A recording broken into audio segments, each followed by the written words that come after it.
Hello and welcome back to E3 Live, IGN's live show. Here we have Garth DeAngelis, who is the lead producer on XCOM 2. I'm Dan Stapleton, and we are going to show you the world-exclusive premiere of XCOM 2 gameplay footage, which is something I'm very excited about. I'm very excited as well.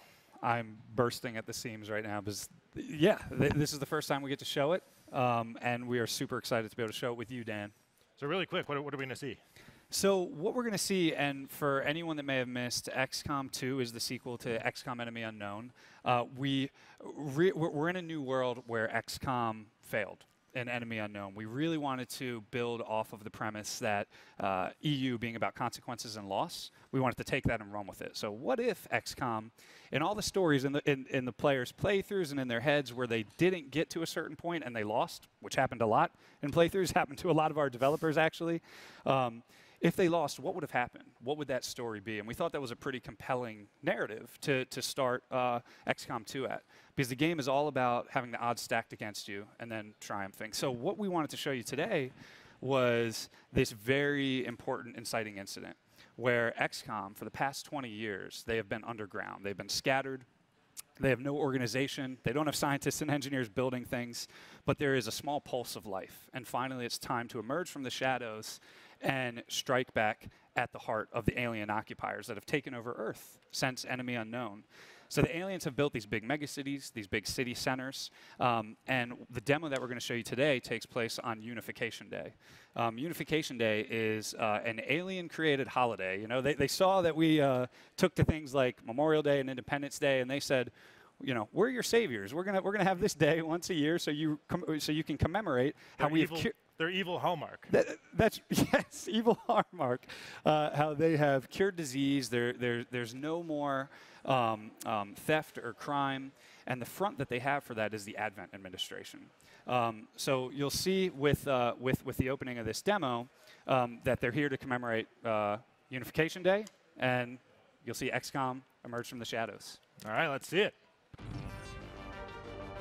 Preparations are already underway in cities across the globe. Today marking the 20-year anniversary of Unification Day, the very beginnings of the Advent Coalition. Celebration. Thousands flock to the site of the Great Accord. And hard to forget the impassioned message of last year's commencement address. Earth's corrupt political body struck first against a peaceful visitor, resulting in devastation that left hundreds of millions with nothing. If not for the enduring patience and generosity of the elders. Recent arrests of the radicals behind the assault of the Gene Therapy Center. Advent has assured all citizens that today's celebration will continue as planned. I've heard enough. Signal Gatecrasher. Take it down. All right, Gatecrasher. Advent's little circus is dead ahead. Keep a low profile and deliver the package. Classic XCOM. Remember, the crowd has them This is the distracted. introduction to one of those city centers I was talking about. This is what the aliens in the Advent have built to draw humans to, like a moth to a flame. It's this beautiful city, very sterile, and XCOM is now here. You'll notice that they're actually in concealment, which we can talk about more in depth after if you want, but there's that cool screen shader around, and now one of the coolest things about XCOM is the flip. The switch has been flipped. You are now, in a way, the invader. You're the good invader, but unlike the EU abduction missions where you're responding to something and trying to find the aliens in the fog of war, you are now in the shadows. And as you can see here, the Advent administration is not aware that you're around. And that is a game mechanic that we really wanted to leverage, and we thought it fit really well with the Resistance theme, that you can now operate from the shadows. And it allows the players to really set up these cool ambush moments. Based on how they want to play, they can sort of break concealment. We have cool little touches like this where since XCOM is sort of the renegades entering these cities, you'll see your actual created soldiers on these holographic billboards. You're now wanted. The civilians don't trust you because the Advent is spitting propaganda that says, if you see anyone like this, report them to us. So this is the crowd here at Unification Day. Advent is keeping everyone in line after the Dark Collaborator spoke, as you saw in the intro video. And now we're moving in with our units. This is one of my favorite actions that never gets old. What we're setting up here is actually a double Overwatch ambush. So we're moving our specialist and our rookie into position. They're still outside of the concealment radius. You can see the red tiles. You do not want to go there. But you still have to be careful because the enemies can patrol and then they can move and see you once it's their turn. But we're setting up a double Overwatch. We have 2 units in Overwatch, and now our Ranger is moving up into position. As soon as she takes a shot, you're going to see a pretty cool chain effect. So concealment's broken.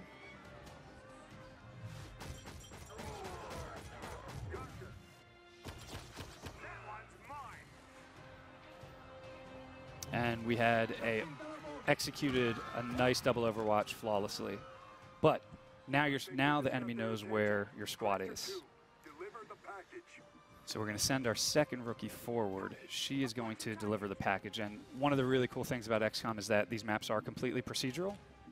Not only is the geometry procedurally placed, but the objectives are procedural as well. In this particular instance, we have a mission objective of sabotage a building.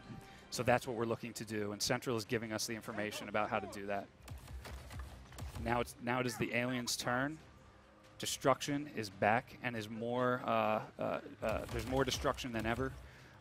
You can see the effects and the walls going out, and if you happen to have a big firefight in a building, now floors and ceilings can also be taken out, and rooftops, which is an homage to one of the original XCOMs as well. Okay, so a lot of you have seen the Viper in the trailer. Well, here she is in gameplay. You saw she can bind. She can also do this nifty trick.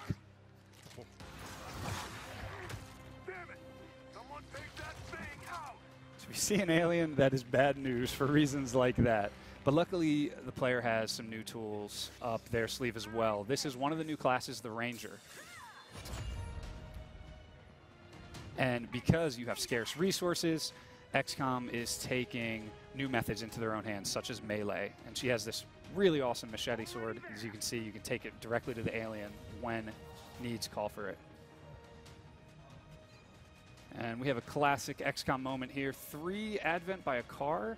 That's like a zebra sunbathing when a lion is ready to pounce. So we're going to take advantage of that and take them all out at once. We have a lot of new grenades as well.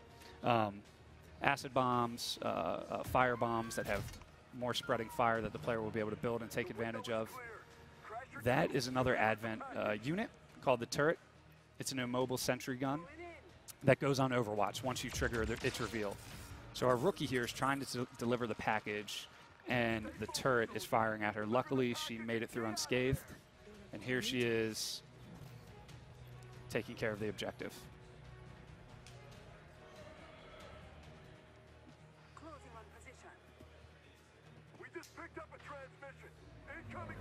Okay, so in XCOM 2, you have to be careful because the enemies can call reinforcements at any time. It can happen when you get to an objective or after, and in this case, 3 new Advent troops have been called in.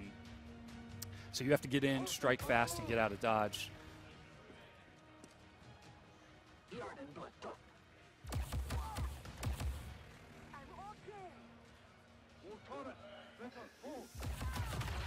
And of course, permadeath is alive and well, which is a weird oxymoron.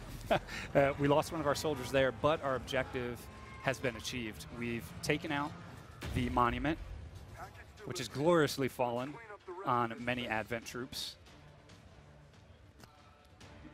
And now, so you got a taste of the Ranger earlier. One of our other new classes is the Specialist. You may have noticed he's moving around with his little pet gremlin, a robot drone that has a lot of uses. In this case, we're going to reveal hacking. So you can send the drone out to robotic units like the turret, and depending on the tech stack of your specialist, you can get one of 3 rewards. You can either disable the turret, you can take it over and control it, or you can take it over and get optimized control where it does more damage and has more shots. So now the turret is ours. We're going to see what damage it can do.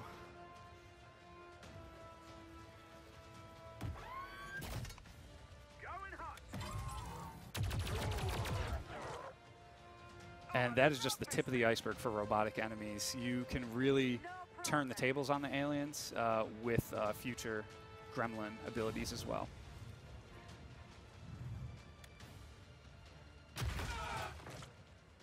All clear.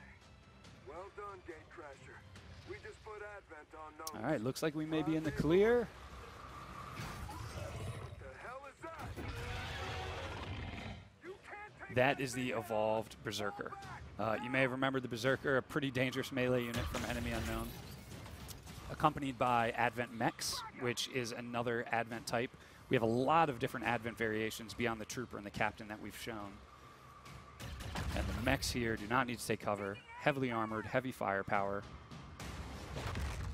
But the Berserker is the real danger right now.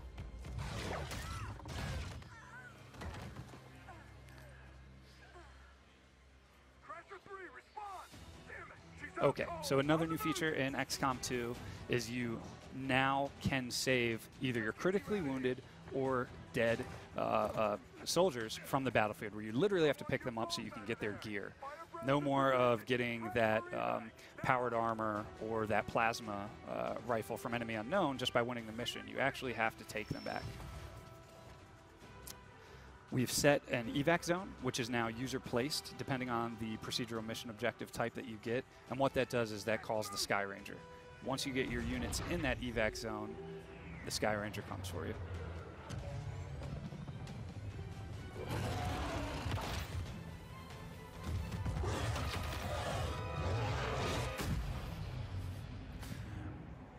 Well, that was really impressive. So, I know that the tense escape like that is something that XCOM. I mean, you had those sometimes in Enemy Unknown, where you were had to tuck your tail and run and just barely escape. But like this seems like you've got missions set up specifically to create that kind of scenario. Yeah, those moments actually happen. Not the real-time running of the Berserker at you, Right.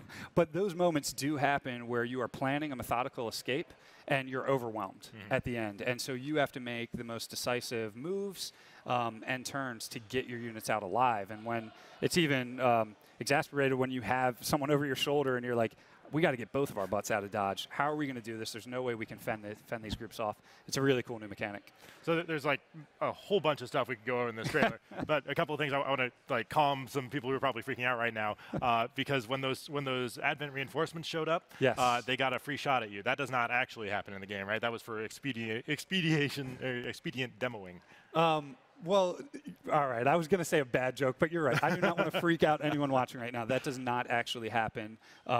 They do not get a free shot at you upon leaving the reinforcements. So. Right, but you get to counter their scamper. Yes. What we saw you do that double or triple takedown. Yeah. I mean, one of the pieces of low-level mechanical feedback we got from fans was they did not like that the aliens had sort of a free move upon reveal. And that'll still happen most of the time when you're out of concealment. But we really thought that was a prime opportunity for concealment to say, look, you can get that higher percentage shot on them. You can set it up when you are concealed and do things like the double Overwatch. That's actually using the scamper against them. That's right. Because they're triggering your Overwatch. That's right. Which is really nasty. I like it. I like it a lot. Oh, it's fun. It doesn't get old. And that turret, when you hacked it, it got 2 shots. Like that's super powerful. It did. We're still playing with those mechanics right now. We know that we want the user to either be able to disable, take over with just a basic shot, and then there's a third tier, which does something even more awesome. And in the case for this demo, it was a double shot. And the squad abilities you showed here, we've got the support who has the gremlin, and you have the ranger who has the sword. That's right. And then the other 2 were squaddies. So those guys went down real fast. They did go down very fast. That'll still happen early in the game, particularly when you have rookies and you are facing off against aliens. Because you'll see a lot of the Advent troops that we showed early in the game. But eventually, as XCOM emerges, their reputation grows, the aliens will start stepping out from the shadows a little bit more, and they are very, very hard to take down. And if you have any rookies against aliens, they are very likely to die quickly. You need to use group tactics. You need to be very, very careful when taking on aliens. Yeah, that Viper just ripped that guy out of cover from like a long distance away and just killed him in one shot. That's right. I mean, the Viper example, that's another case of expediency for the demo. What happened could actually happen if you had somebody with low HP and the Viper had 2 turns to pull them out and then bind right away. But usually the Viper will yank you out of cover. If they're not adjacent to you, they're not going to bind right away. If they do bind right away, if your soldier is strong enough and has enough hit points, then similar to the Seeker from Enemy Within, they'll have the opportunity to struggle out. And if you have other units alive, then they can shoot at the Viper to release her bind. All right, man. There's so much more in there. Like you had the detection zone. Yes. Where you were saying they would patrol and that would move, but would it have been possible in this mission for you to just circumvent the advent entirely, get to the target, and then evac without firing a shot? You could try. That's very, very tough to do in a mission, just because we still have fully dynamic and patrolling and roaming AI, and if you try to sneak through when you don't know exactly where these guys are, when we have full fog of war. That's a big risk you take, because then if you trigger one, the groups that you may have snuck by behind you will all converge on you. So it's an interesting dynamic that players can certainly try for, but we didn't want to lose sight of the fact that XCOM core combat is very, very important. We didn't want this to become a stealth-driven game. We wanted the players to be able to have a taste of stealth and concealment. Again, set up those ambushes, but then after that, they have new elements of XCOM combat that they know and love, which is shooting down bad guys and taking them out. So this is a procedurally generated level. How might this be different the next time we see it? Yeah, so you were dropped in between buildings, and then you sort of went through this park with a ankle-high pool in it. That could change to anything. It could become a street with another Advent checkpoint on it or not. It could become a parking lot. It could become a whole building. It could become a clothing store or a propaganda center or a gene therapy clinic. All of these things sort of plug into our plot and parcel system, and you don't know what's going to show up. And it's not just geometry that changes. Layered on top of that is the objective that you saw. So in this particular case, you were assigned with disrupting Unification Day, and that's blowing up the monument. But you may have gotten something such as hacking a workstation or destroying an enemy target, or maybe neutralizing a dark VIP like the guy that you saw in the beginning of the demo. All of that stuff layers on top of the geometry changes that happen as well. So it really leads to this awesome feeling that is, and it's sort of in line with the Alien City Centers too, of this eerie feeling where they're trying to construct this beauty to the human eye, but you're like, I haven't quite seen this before. Things are a little bit different. It feels very different than Enemy Unknown. You will not say, this is the museum map. I'm playing the museum map again. Time of day changes, weather changes, and all of that geometry and mission objective change. So it really does feel like a different game. So I noticed another highly fan-requested feature in there, which is all those different soldiers had accents. There were accents, yes. We're making a concerted effort not to be dominated by just American English accents. We're going to be having some other flavors in there as well, and character customization is going to be amazing. It's really. This guy had an eye patch. Yeah. Do you see the eye patch? We have eye patches, mohawks, Viking-style haircuts. I mean, this is a ragtag sort of resistance gang that does not have the uniformity of XCOM Enemy Unknown. So we wanted players to be able to customize them to a whole other layer. They can change their nationality, they can change their gender if they want. We really wanted to push these things to the max. So one thing I noticed when you were killing all those Advent soldiers, they did not bleed red blood. Dan, I don't know if I saw that, first of all. I think you might be making something up. These guys are full of goo. Yes, they may be. Or I don't know, maybe that was a graphical glitch. The fans will have to see. I don't know. So I think it's safe to speculate that we might see some genetically enhanced Advent at some point. There might be. I will say there's a lot more. What you saw in this trailer, in this demo, was the Advent Trooper, which is the baseline. And they're pretty straightforward. They're smart, but they're pretty straightforward. The Advent Captain was the red one. And they can do command-style abilities on the battlefield. We didn't actually have them in this demo, but they do really cool things that can buff the troopers if they're in the AoE when they give that command, or they can mark targets to make sure that other enemies are trying to take out that particular ranger because he's the most deadly. All those sorts of things are happening, and there's a bunch of other Advent units that we haven't even touched on yet. And one thing we don't see you do in this demo is use the waypoint system. Yes, we do not use the waypoint system. The waypoint system is critical. It's going to be very important for, obviously, the PC interface and for power users if they want to make a decision to sort of cut through a hazard zone. But the way that we're building the pathing system is we want it to smart path around things like concealment, things like fire that's spreading. If you want to go through it for whatever reason, it's your last turn to get to the objective, you can do that, but you just have to opt into the waypoint to do that. So it's less like I'm going to make my guy go around this problem area, and more I'm going to make my guy go through it because I'm going to make that sacrifice to achieve my goal. That's right. You got it. Interesting. You got it. So what can you tell us about these Advent mechs? That's the first I've seen of them. Oh, yeah. The mechs are very dangerous. They usually accompany Advent troops, and they have some similarities to the mechs from Enemy Within. They don't take cover, high armor, and they do high damage. They have a really cool ability. You do not want to group your troops together because they will use a micro missile on you. That has done a lot of quick work on my rookies and my personal playthroughs. So they're pretty dangerous. And what about that new Muton Brute? Yes, the Berserker. There's not much we're going to reveal about her other than similar to EU. You want to stay. Do not let her get next to you. I mean, you sort of got a taste of it. She's very dangerous if you get in close quarters. She's the strongest melee unit in the game. Yeah, that backhand is pretty mean. And I especially liked how the ranger just like hit the environment and slumped down. Yes, that's all dynamically done, huh? We had some knockback in Enemy Within, and it's an awesome system. And you saw how that parlayed then into having to salvage that body through picking up as well. And I did notice that the gun was left behind when you picked it up, but you aren't going to make us choose between picking up the soldier and saving their life and saving the equipment, right? You get both? You have one of the best eyes I have seen. Yes, the gun was left behind.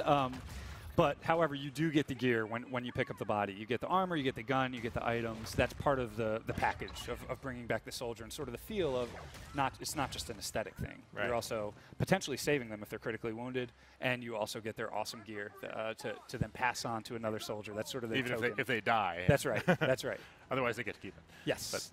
Yes, that's true. I noticed that specialist was able to run a long way to get to that extraction point. Is there a encumbrance that comes with carrying somebody out? No. There's not an encumbrance right now based on the implementation of it. But that was a little bit long to get out. But you can still dash. You can still dash with carrying a body. And I guess specialists like the support maybe do they have an ability to get running faster than any other unit? So some of the later game abilities are still TBD right now, but you're talking about something like sprint from EU. Yeah. You can increase. Yeah. That's still being explored right now by design in the tree. And the specialist is using his gremlin, obviously. We saw him hack with it, but he can also use that in an offensive or defensive capacity? Yeah, you can. There's a lot of things you can do with the gremlin. It really is a versatile tool.